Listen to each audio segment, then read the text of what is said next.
It's my pleasure to be able to introduce our speakers for tonight. Paul and Roxy Evans are going to talk about the winter birding in Southern California and near Tucson, Arizona. Paul grew up in Massachusetts near Boston and went to college in Florida at the University of Miami. He is a lifelong birder, and during his undergraduate years, he did research in the Everglades on the birds, research on the birds of the Everglades as part of his undergraduate work. He then went on to medical school and served 26 years as a physician in the Army.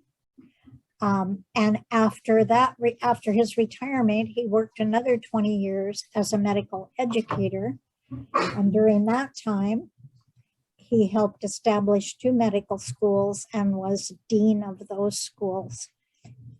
His wife, Roxy, also spent time in the military in the health field as a dietitian, and both retired in 2016 and moved to Oregon at that time. So Paul, being a lifetime birder, I'm sure he had some influence on Roxy becoming a birder. And so starting in 2017, she took up birding and photography in the same year. So she has been at this for 5 years. They have birded in Australia, Europe, Africa, Central America, North America, and they're looking forward to their next trip being one to the Amazon and the Galapagos. So right now I will turn the program over to Paul and Roxy.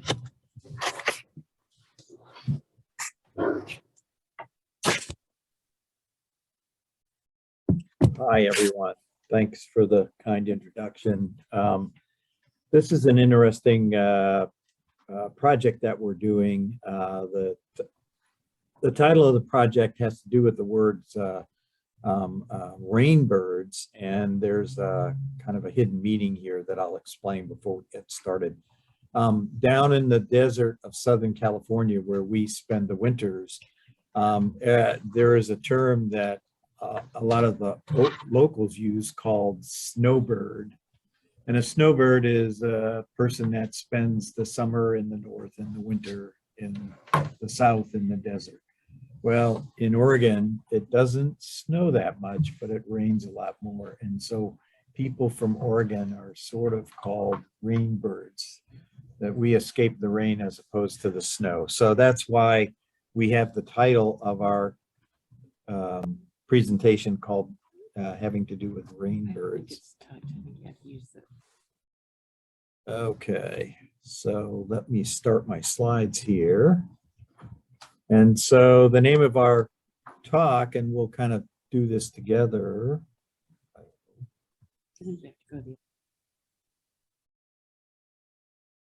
Okay. Double click here. Go from the beginning. And there we are. So most of these, just to let everyone know, most of the photography here is done by Roxy. There's a few photos that are done by me, but these essentially will be from Southern California and Arizona. So where did we go when we went and did this adventure? Well, there's a little map there, and Salem is in the north, as we all know, and we actually have a place that we live in, Bermuda Dunes, and it's on a golf course, and Roxy is our big golfer, and so I kind of go along for the ride for that one. And we made a pact when we retired to say, okay, Roxy, I'll work with you on birding and you work with me on golf. And so we went and did the golf thing. I'm not a very good golfer, but Roxy is a very good birder and a wonderful photographer. And so you'll see some of her best work here. And I think hopefully by the time we finish, you'll agree. Bermuda Dunes actually is located just to the east of Palm Springs. And anyways, we'll go over some of the objectives here for the course. So we're gonna share some of our best bird photographs from recent winter seasons in Southern California and Tucson, and maybe a few other photos too. And Mike Unger is in the audience here, but Mike has a very important part of our trip down to Tucson because we spent it with him for about a week birding down there. And then we'll tell a few stories of background behind some of the photos. So I love to bird. And the reason why I do is I look at birding almost like Forrest Gump looks at chocolates. Mama always said life was like a box of chocolates. You never know what you're going to get. And that's true for all of you who do a lot of birding. You never know what's going to show up, but you got to make sure that you're there so that you can see whatever's going to be there. So this is where we live in the winter, and there's Palm Springs on the left-hand side of the left-hand side of the slide, and Bermuda Dunes is over there on the right. So we have kind of a large circular area that we spent most of our time birding. Bermuda Dunes is one of the desert cities east of Palm Springs, and we're there from November to April annually. We watch birds in our neighborhood, and we have a lot of patio feeders, and we watch birds on walking our 2 dogs, and we do a lot of hikes in the area. And the big areas that we spend a lot of our time at are Big Morongo Canyon, which is most of the photos we have, San Jacinto Wildlife Area, which is a beautiful area for ducks and shorebirds, Salton Sea State Recreation Area, the National Wildlife Refuge and Unit 1, Lake Hemet and Herky Creek Park, which is kind of in the San Jacinto Mountains, Whitewater Preserve, and Demuth Park, which is the large city park that's located in the Palm Springs area. One of the things that you learn when you get into the desert area is that birds really need good water in order to survive. And if you want to find a lot of birds, the first thing you have to do is to say, where's the water? Deserts do have limited water sources, as we all know, but water supports vegetation, which attracts bugs and therefore birds. So we want to look for water when we're looking for places to bird. In the valleys and the Coachella Valley is where Palm Springs is. It's warm, but you can actually get colder weather and even snow up in the mountains surrounding the Coachella Valley. But the valley itself has a great underground aquifer. There are lots of golf courses around, which certainly have water, not only in the ponds on the courses, but also for watering the grass and so forth. There's agriculture, ranches, and dairy farms in the area. And there are certainly mountain lakes, and then the Salton Sea. And I'll spend a little time talking about the Salton Sea later in the talk. But as for those of you who have been reading Harry's blog and talking about the drought here in the West, the drought in the Southern California area is probably worse even than it was here in Oregon. And they're now going into restrictions of water because it has been so bad and so long that it really has affected everything there. And it's actually changed the Pacific flyway migration patterns, because some of the traditional areas where birds stopped on their way north or south have changed and dried up, which means the birds have to find other places. And that results in a reduced bird population in the area. And we've actually seen a change, even in the little time, the 5 years that we've been birding in Southern California. So this is our friend, the snow goose, and they still migrate from Canada and Alaska all the way down, and they winter down in this area. And there are many, many birds. And this is a picture from Salton Sea, which is absolutely astonishing for those of you that have never seen this. Thousands and thousands and thousands of these geese. And I actually had to go back to the Cornell site to figure out how to count these when I reported them on eBird. But it's an amazing sight to see these birds, and especially when they fly in and out. There's clouds of these birds. So Roxy said, well, you know, there's such a thing as the murder of crows. What do you call that? Does anyone know what the word is for all those geese? Actually, the answer is an avalanche or a blizzard. So hopefully you've learned a new term for looking at numbers of geese. But it's astonishing still, even seeing it after having seen it multiple times, it's still breathtaking when I see those birds in flight.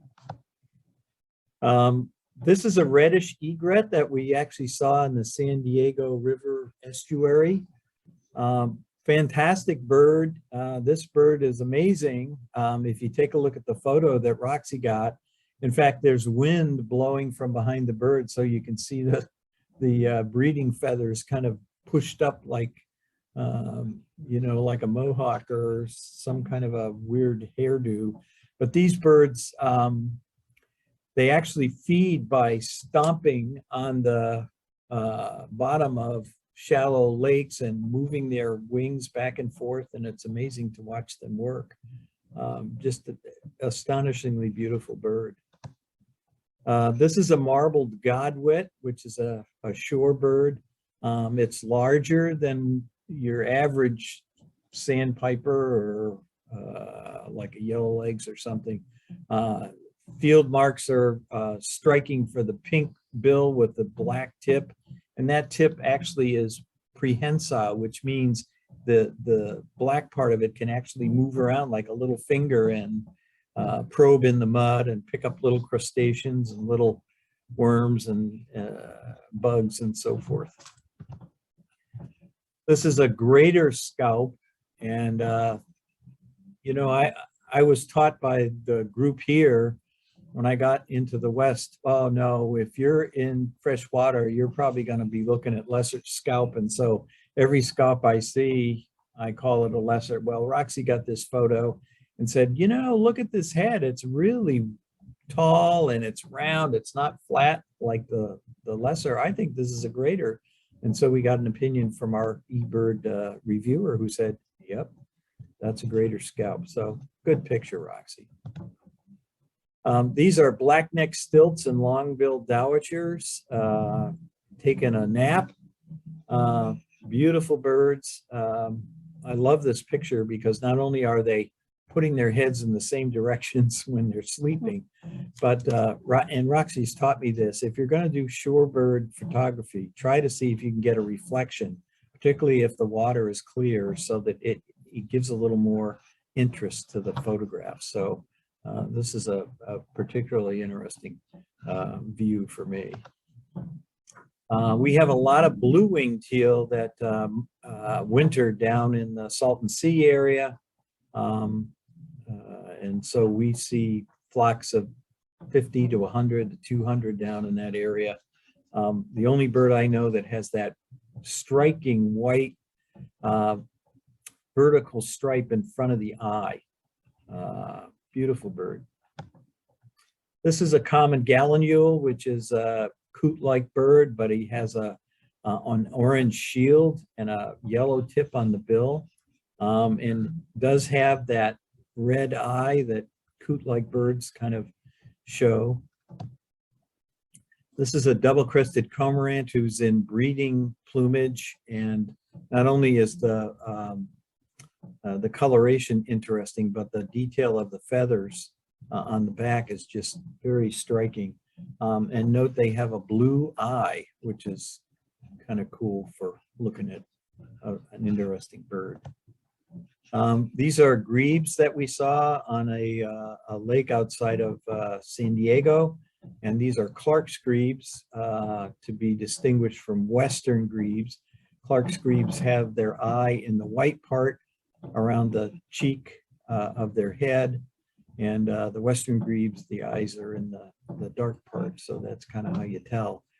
We did get a chance to see these birds dance in the spring.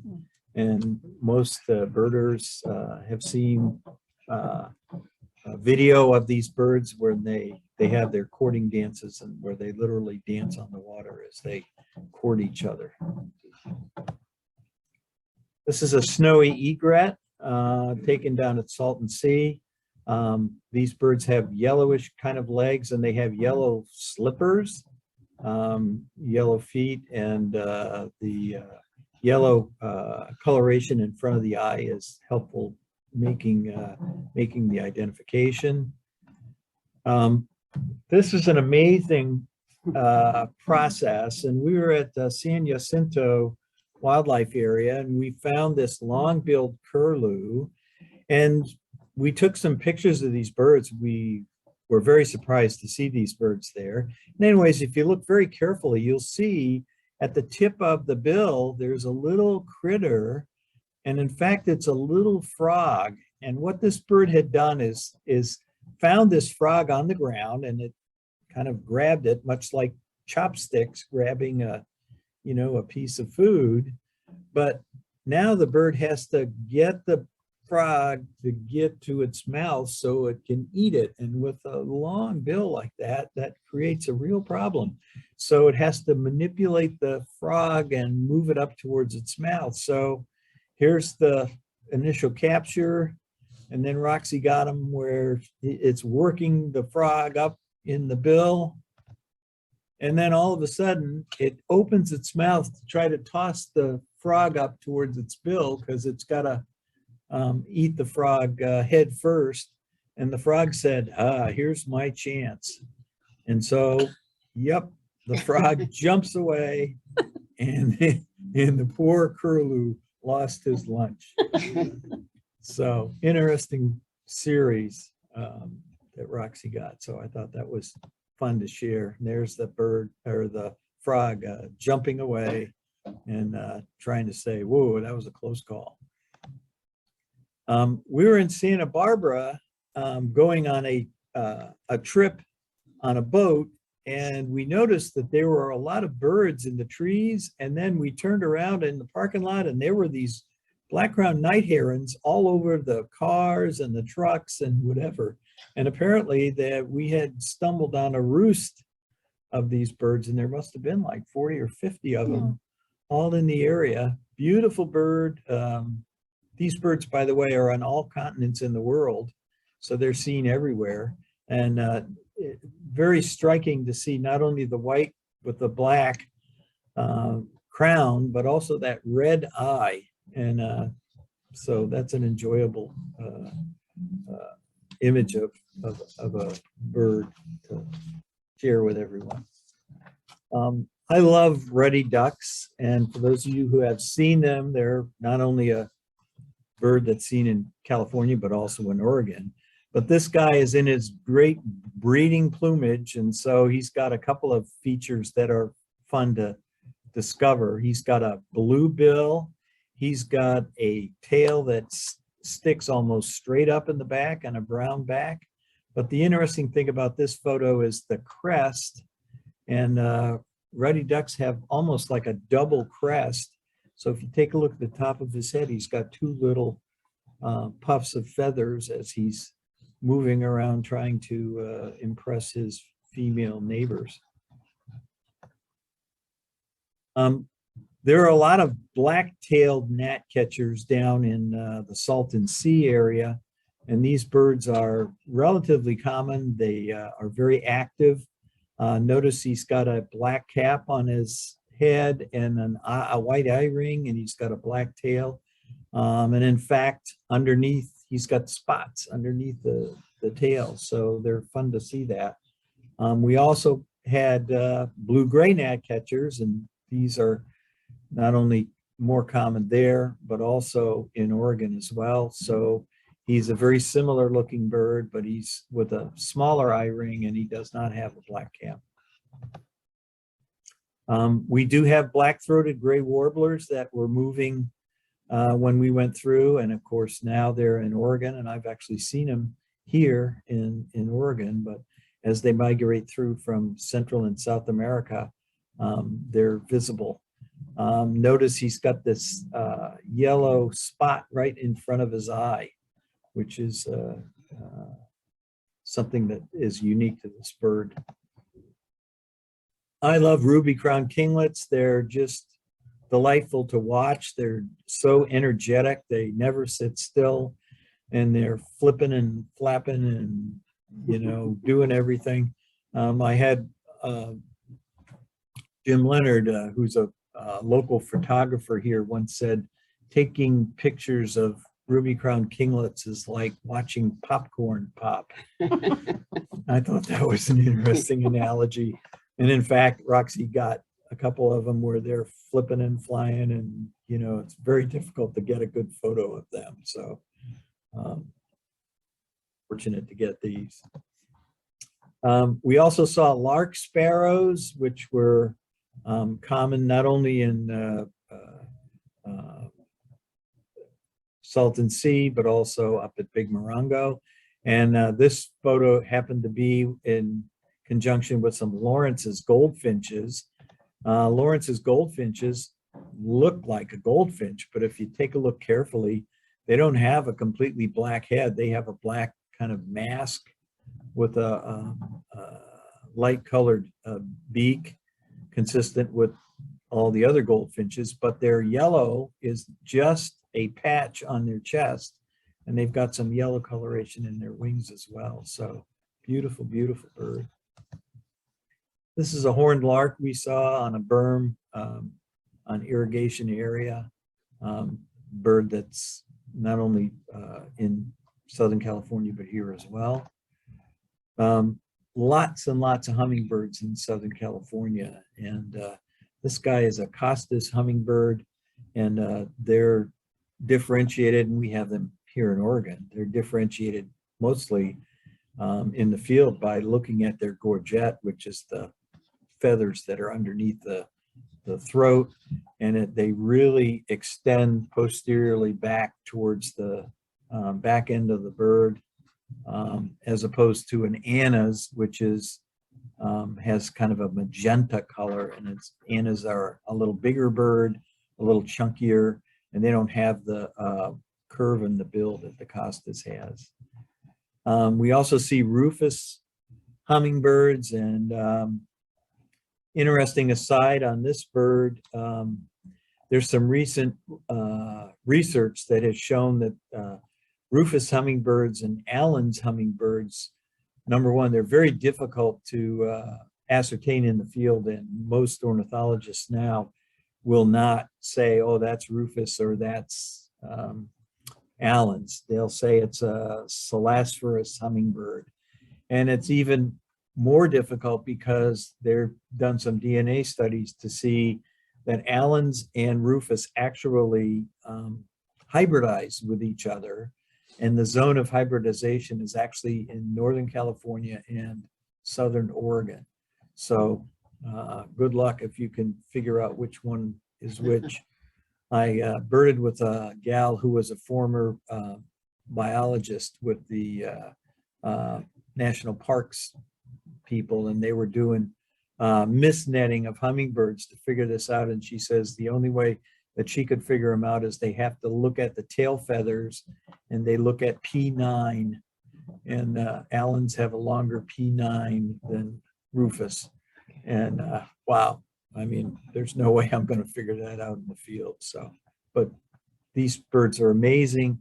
They are very, very aggressive hummingbirds. They chase everything off, and they're absolutely fearless. This is a black-chinned hummingbird, and we you know, quiet. It was the only black-chinned photo I had, and it was my photo. And it's not as good as Roxy's, so Roxy wins. This is Anna's, and as you can see, the gorget is a magenta color that extends all the way up to the forehead and the back of the head. We even got some Anna's hummingbird nest stuff. Interesting, we watched a hummingbird nest through the whole cycle from eggs all the way to the little hummingbirds flying off. And there, if you take a look carefully, you can see that the nest itself has got spider webs in it. And I always wondered, well, why does a hummingbird put spider webs in their nest? And what we saw is this is a beautiful cup nest where the mom is on top of normally 2 eggs. The little birds hatch and then they start growing. And when they grow, they start pushing back and forth. And so by the time they're ready to fly out of the nest is really floppy because it has stretched to accommodate the growing birds. And I thought that was fascinating. We also saw some great horned owls, and here's a picture at Big Morongo Canyon Preserve of 2 owlets. Owls, as you know, start their breeding season very, very early. We hear owls hooting at each other in courtship in December, and they actually are on eggs in January. And the reason why they do that is they have to grow up the babies and teach them how to hunt before the end of the season, which doesn't give them a lot of time to learn how to do all those things. This is an amazing picture. I was just walking through a marshy area and there was a palm tree there, and this barn owl was roosting there. I'd never ever seen anything like this before. But in fact, barn owls are in the area and they roost underneath the skirts of the fan palm trees. We actually saw some evidence that showed that they were predated by great horned owls. So the great horned owls is an absolutely fierce predator, and they will even eat other owls. Luckily, this one had hidden away, and the only one who knew he was there was me and my camera. We do have some orioles there. This is a Bullock's oriole. We have that in Oregon as well, but they winter down further south and then they migrate up to come through. So notice the large white wing patch, and he's got a black eye line, and he's got a little bit of black on the top of his head with the classic oriole beak conformation, large beak pointed. This is a hooded oriole, which is a little more common in Southern California. I've actually seen some here. But notice that the hood is yellow. So the whole hood, it's much like this bird has a hoodie, but the hood is completely yellow and he's got a black throat. So that kind of separates him out. And this is the Scott's oriole that also winters down in Southern California, but he's more yellow. And he's got a totally black head and a black chest as well. So it's an easy way to differentiate that bird in the field. This is kind of the card-carrying representative of Southern California birding. This is the Vermilion Flycatcher. A lot of these are down in the valley. And some of them move up into the mountains. Gorgeous, gorgeous kind of orange-red bird with a black back and tail, and they're actually not very shy at all. They are very common to see all over the valley and up into some of the mountain areas. This is the female, and female is very different. She's got kind of a peach-colored lower aspect of her abdomen and into the vent area. We've actually seen nests of these birds up in Big Morongo. I love these birds. They're just beautiful. We do have black-headed grosbeaks that migrate through. These are birds that are kind of showing up at the water feature at one of the feeders at Big Morongo. Roxy got this picture that I think is stunning, and oh my goodness, it's a starling. Well, everyone sees starlings, but in certain lights and in certain situations, starlings are beautiful. And you know, these little chevrons on the bird and the greenish kind of iridescence, this was a striking picture, so I thought that would be something worth sharing. This is a canyon wren. They're unusual, but they're out there. This was taken at Whitewater Preserve. Nice looking, beautiful bird, a relatively large bird. And this is a rock wren, also gotten at Whitewater. We have in Southern California, California thrashers, and you'll notice that the bird obviously has a curved bill and kind of a reddish eye, but not much of anything else that's striking. They have a brownish orange wash, a little bit of a buff colored throat. And the reason why I'm sharing those details is there are other thrashers with curved bills that look a little bit different from different areas in the south and west. This is a California towhee. It's a relatively large bird. He's got essentially a brown body. He's got some lighter brown around the eye and in the throat, and he's got a rust-colored vent area. This is a very common bird in Southern California. It's called a verdin, and this is another one of these very active birds. It's got a yellow head, a gray body, and if you look very carefully on his shoulder, he's got a little reddish brown patch. And I have another photo later down in the presentation that'll show that a little bit better, but it's a field mark for identifying this bird. This is a white-winged dove. They're relatively common. I really like these birds. They have a blue area of skin around a red eye and their striking white coloration on the leading edge of their wing. This is one of Mike Unger's favorite birds, and I say that and smile because Mike came down on the way to meet up with me and Roxy on our way over to Tucson, and he said, you know, I have never seen an oak titmouse. And so I said, okay, Mike, we got to go up to Big Morongo and get one. And so here's a photo of one of the oak titmice that Mike got to check off as one of his nemesis birds that finally was seen. This is a fascinating photograph, and it's not a terrific photograph in terms of the fidelity of each of the birds, but it's two birds at the same time and two different birds. The bird on the left is a Nuttall's woodpecker, and I'll kind of go over that a little more later. The one on the right is a red-breasted sapsucker. We have those here in Oregon. In fact, I was at Ankeny a couple of days ago and saw a pair there.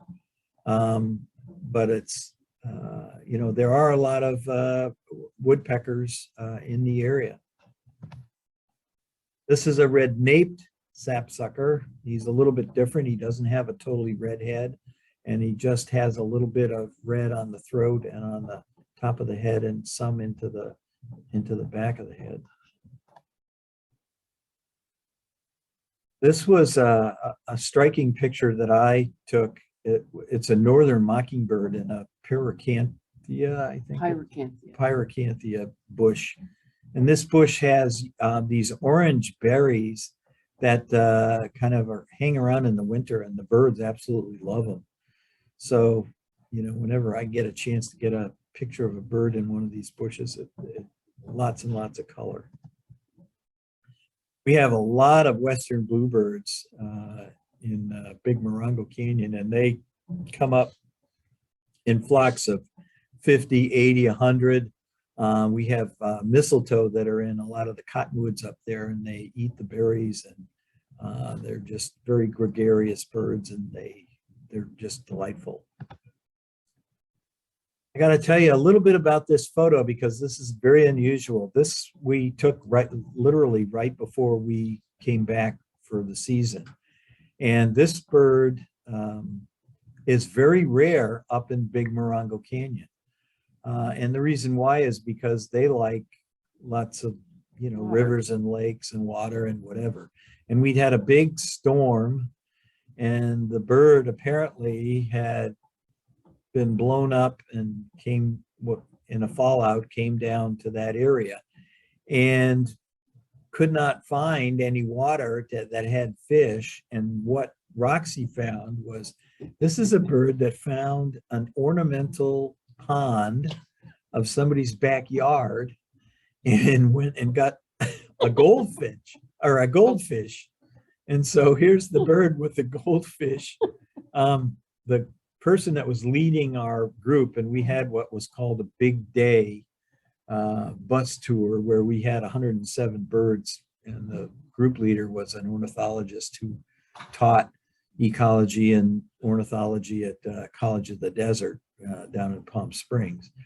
He said, I've been birding this area for over 30 years and I've never seen a kingfisher here. So this is the first one, and Roxy got a beautiful picture of that bird in action. Okay, so those are some of our best pictures of Southern California. We took a trip 2 years ago with Mike Unger, and Mike actually presented some of the birds to this group, I think last year, but we decided to do it again. And so we met, and we spent roughly a week down in Tucson area. And the areas that we birded were Gilbert Ranch, which is a phenomenal place. It's a kind of a water treatment type of area just south of Phoenix. Sweetwater Wetlands, Patton's Hummingbird Center. These names probably sound familiar to you from Mike's presentation. Madeira Canyon and Santa Rita Lodge, Canoa Ranch, Agua Caliente Park, Columbus Park, Lake Cochise, and a number of other places along the way that Mike kind of led us to. Why Tucson? Well, this is an interesting picture of hotspots in southern Arizona. And as you can see, Tucson and the areas south of it are just loaded because it's just fabulous for birds. And so there's a huge number of people that come and bird from all over the country. The Tucson Audubon Society is just well organized, and they have all kinds of wonderful bird walks and everything. And it's just a terrific experience if you're a birder. So one of our first birds is the greater Roadrunner. And I never knew the detail until Roxy took pictures like this and others. And if you'll notice, the Roadrunner has a kind of a white stripe that goes behind his eye with a little red tip on it. He has some green on the bottom of the trailing edges of his primaries and into his tail. When he is curious and is looking at things, his tail goes up and down and his crest goes up and down. So, I mean, he's a very animated bird. This is an Arizona woodpecker. And as Mike said in his last presentation, and I saw this when I was looking at it from YouTube, this is the only bird in North America that has a brown back. And Woodpecker. yeah, woodpecker that has a brown back. This happens to be a male because of his red crown area. And Roxy got an action photo that shows he's got some white spots in his feathers, his primaries, that kind of flex out when he flies. So that's a beautiful image. This is an ash-throated flycatcher. They're up here in Oregon as well. They've been reported that, in fact, I think somebody saw one at, I think it was Ankeny. So they're back. They're beautiful, beautiful bird, large flycatcher. These are cactus wrens, and they're fairly large wrens. They have a distinctive call that sounds like an old-fashioned car trying to start. And once you've heard one of these call, you'll never forget what their call is. Just very gregarious, active, curious birds. This is a black-throated sparrow, which is commonly seen mostly in very dry areas in the desert. We do have hepatic tanagers that we see, particularly in migration. And this was taken at Big Morongo. Oh, that was, yeah, you're right. We actually saw one in, no, we saw a summer tanager. You're right. Yeah, this is Madeira Canyon.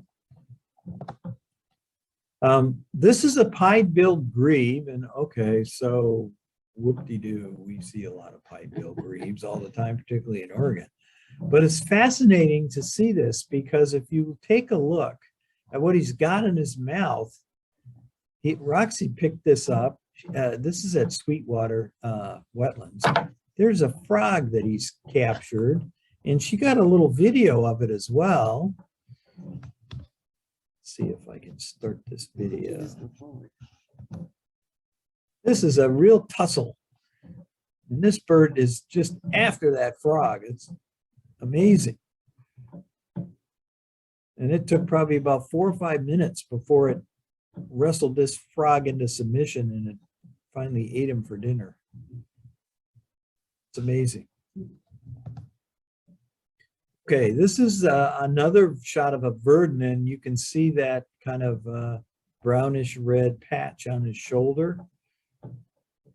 Pretty bird. These are desert birds also. This is a phainopepla, and the left-hand picture is of a male, a very dark bird with a red eye, and the female on the right is more gray. And when they fly, they have these white patches underneath. They have a contact call that sounds a lot like a Swainson's thrush. So you'll hear them in the, you'll turn around and they'll be making a whistling sound. Sort of like a quip call of a Swainson's thrush. Very common. This is a Nuttall's woodpecker. And this guy is almost as common as a downy woodpecker here. If you'll notice, he's got some relatively thick stripes on his face, and he's got a very thick stripe at the top of his back and the base of his neck. And his belly is white with black spots. And if you look carefully at his tail is all black. And the reason why I'm saying that is there's another bird that looks very similar to this called the ladderback woodpecker.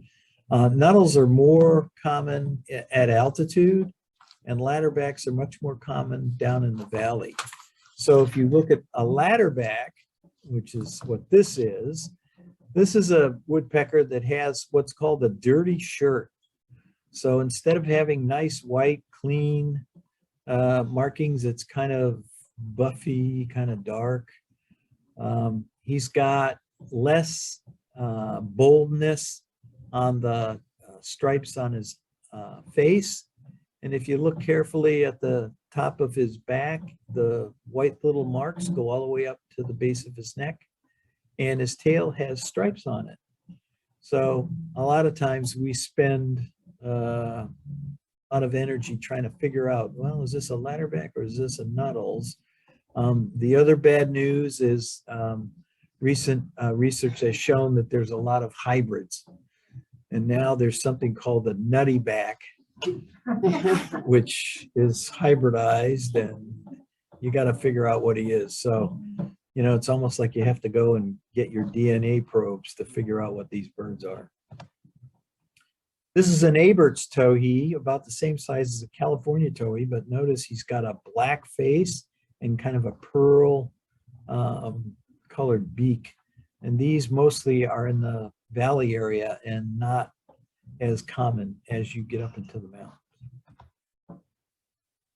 We have seen a lot of burrowing owls in the area. There's one resident at Salton Sea, literally, he sits in a corrugated drainage pipe, and there's a sign right above him that says burrowing owl endangered. It's a big yellow sign. And he usually just hangs out there, or his mate or whatever. But this is the one from the Christmas. And this one was taken from the Christmas bird count at Desert Hot Springs. And we scared this bird up. We were on a baseball field, believe it or not, going along the chain link fence. And all of a sudden, this big explosion of a bird came out, and this guy was there. So we had kind of disturbed his nest. This is another burrowing owl that was just hanging out. It was a really hot day, and he really looks like he's not happy to see us taking his picture. He's trying to tell us, go away, you irritating people. This is a yellow-eyed junco, which we saw at the Madeira Canyon at the lodge. We did get down to the Patton Hummingbird Center. This is a broad-billed hummingbird, and just fascinating colors of this bird. We just love this bird. In fact, I think Tim has a hat that has a couple of No, you have a different one. I have your bird here as well. Tim has a violet-crowned hummingbird.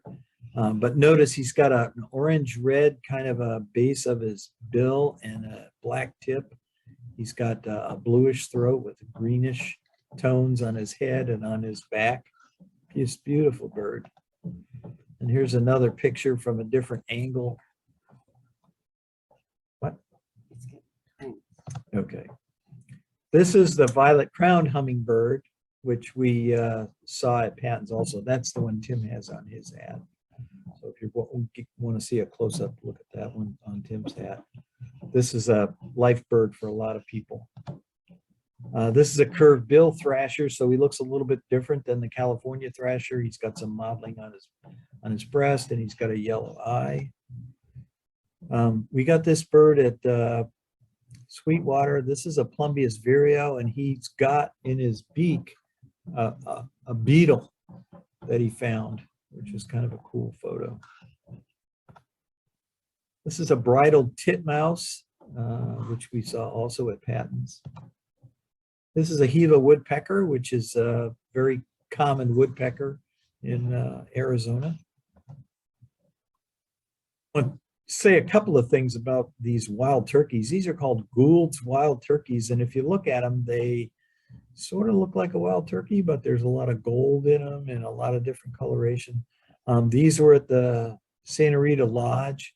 And the reason why I enjoy these birds is they peck seeds off the ground, but when they eat all the seed, they get underneath the feeders and they jump up and they bang the feeders, and the seeds come out of the feeders onto the ground, and then they go back down and start eating them again. This is kind of the holy grail bird of Tucson area. Roxy got this a couple of years ago. This is an elegant trogon, which comes up from Mexico and Central America. Okay, so I know we're going to do some sharing later. So Roxy has one photo that we're going to kind of share with you. This is one that we got last year at in Ohio. So does anyone know what this bird is? And you're raising your hand. You say yes. What is it? Kirkland's Warbler? Yes, you are right. We actually got one of these at But Biggest not in Week. Michigan. That's right. Oh, They're wow. usually in Michigan, but now they're moving a little bit into Ohio. So that's a Kirtland's Warbler. So maybe someday if we get a chance, we'll do something on warblers from Biggest Yes. Week. So I have some references here for what's going on. Roxy has birds on her website, roxyevans.com. Mike Unger has his YouTube presentation.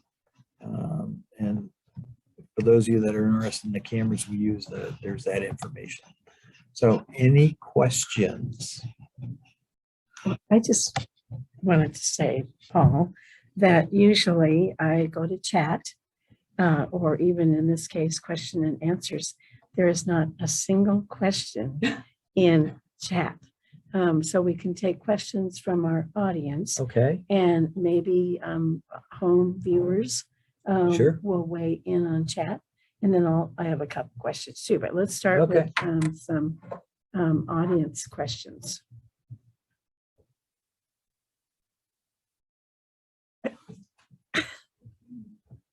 Two green questions. Your picture of Clark's, was it a Western in the background? actually, no, it was still a Clark's, and but they do actually go together, and a lot of times you'll see Westerns and Clark's together. Okay. One of the things that the males do is they kind of raise that little crest. So if you look at that picture, you'll see that it's kind of wide on the top of the head. I think that's still a Clark's. Okay.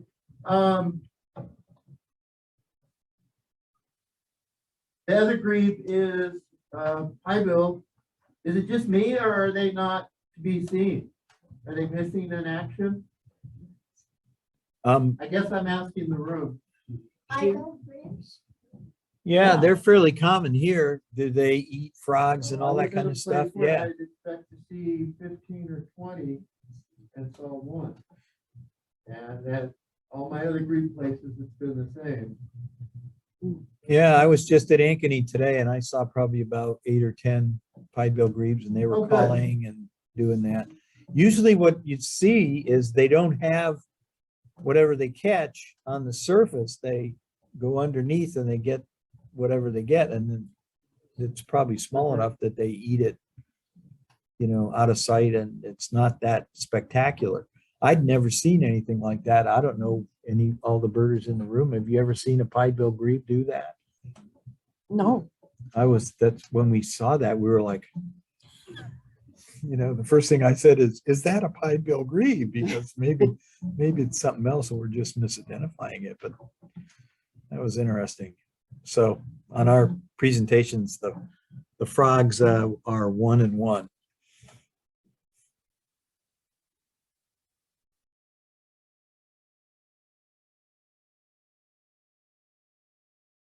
Okay. That attracts a lot of bald eagles. Yeah. That- Yeah, good point. Okay. I have a question, Yes. just because you had one photo of Lawrence's goldfinch. Oh my gosh. You know, I think all of us have our nemesis bird. Well, the Lawrence's goldfinch was mine for years and years. And yes, we did finally see one in the Palm Springs area. Good. It was one of those, you know, field trips that you can, you know, just sign up for. And it was a very quick look. But where Bruce and I saw it and we could study it, and it was just such a surprise. And it's, oh my gosh, the north of Palm Springs, the Joshua Tree Okay. National Park. There is a dam and some water.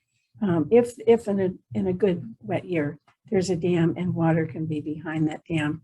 And those Lawrence's goldfinches were there. So, but that's a very tough bird. So where did It you is. see yours? We've seen them actually up at Big Morongo, which is kind of north of Mhm. Palm Springs area, but those were taken in the Tucson area at Columbus Park. Oh, And we saw a flock that flew in that must have been 15 or 20. Yeah. And they were all over the place, and I was just stunned. You know, it's like when you're out in your backyard or whatever, and all of a sudden a flock of pine siskins come in and you're startled, you know, that so many come in so quickly. That was kind of what it felt like. And they were just all over and gregarious, and, you know. They're supposed to be nomadic. I mean, you never know where they're going to be, and it's Right. just almost luck to see them. But I Columbus just- Park They and Big like Mondo. Villanelle Fern, those- in Mendocino County, Uh-huh. that's what they, Right. Yeah, I love them. Every time I just look for them now, every single time I go to the places I've ever seen them before. And, you know, like you just get lucky. I mean, you know, you go get on eBird and say, who's seen some and where are they now? And, you know, maybe you'll get lucky to see them. Are there any other questions? Because I am going back to chat and I'm not seeing, you know, additional questions unless, I'll just take a look because, see, I mean, unless I'm not, let's see, there's more. Okay. All right. Well, And here was question and answer. And question and answer was just about. okay. Well, thank you very much for your attention. And we really enjoyed getting this presentation together, and hopefully we'll be able to share some other things potentially in the future. Thank you very much. Thank you so Oh much. for my sharing gosh. Yes, thank you very, very much.